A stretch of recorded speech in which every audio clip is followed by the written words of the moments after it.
Morning, cactus people. It's frosty outside, but it's 11 degrees in the cactus house, so the insulation's working all right. It's not heated in here, so that's good. But today, I've been meaning to do this for a while and just got round to it. We're going to have a look at the tools that we use for cactus growing. Now, you might think that that sounds like an expensive and laborious bit of kit, but it's not really. It's just using things that are generally used for other things. So like starting off over here, this spatula is kitchen implement, and the big tweezers, which I know these are a favourite of Diana's, also a kitchen thing. These are stainless steel, not expensive.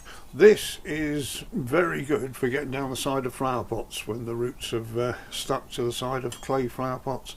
You can loosen all round with this. It's flexible, so you can get in to the different shapes, and it's very, very useful. I find that's a good bit of piece of kit, that one. You've all seen the oversized tweezers. These are marvellous for getting in amongst things that have got big spikes and glockids and holding on to things. You can also use them for uprooting, getting in and taking plants out by the roots, which is very useful. Small shovel, generally use this just for top dressing, just getting in a bit of gravel all around the base of plants. It's very useful.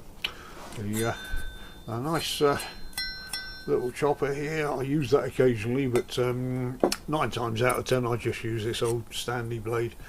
Always clean it before using it, put some meths on it to make sure you're not transferring anything nasty, but for taking cuttings, these two are ideal. Small tweezers, picking out seedlings and picking off the odd mealybug when you can see them. Excuse me.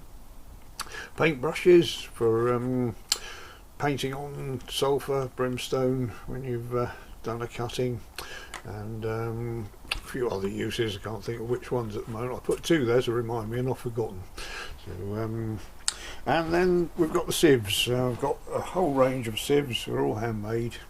I generally just use the 5mm one for getting the coarse lumps out of compost, and the 1mm one for making seed compost. You can use dry compost, pass it through here, and it produces a very fine seed compost. And the watering can, nice little one, so you can get in among all the plants.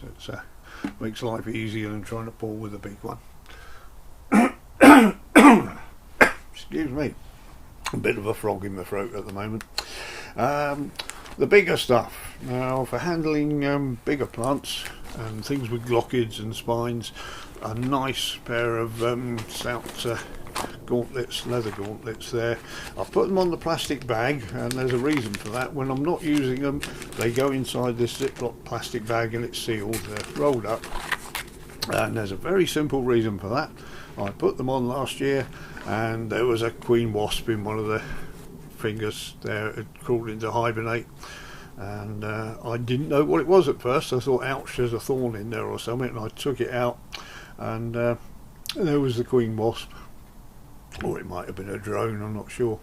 But after a while my finger started throbbing, and then it swelled up and the skin started falling off. So probably best not to give them somewhere nice and warm to hibernate in the form of the ends of your gloves on your fingers on your gloves.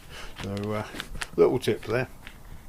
And this thing is a padded, put it down here so you can see it, a padded strip I've made. It's got a core of cardboard, and then it's got some, I think it's bubble wrap or some sort of polystyrene type stuff, insulation on there, and then just wrap round to hold it together.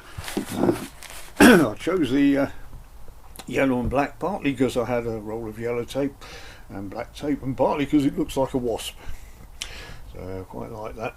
Caution, may contain glockids. For using this, you try and do this one-handed.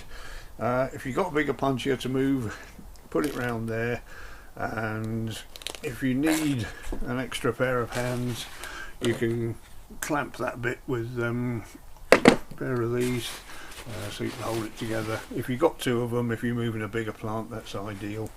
So that's for moving the bigger stuff.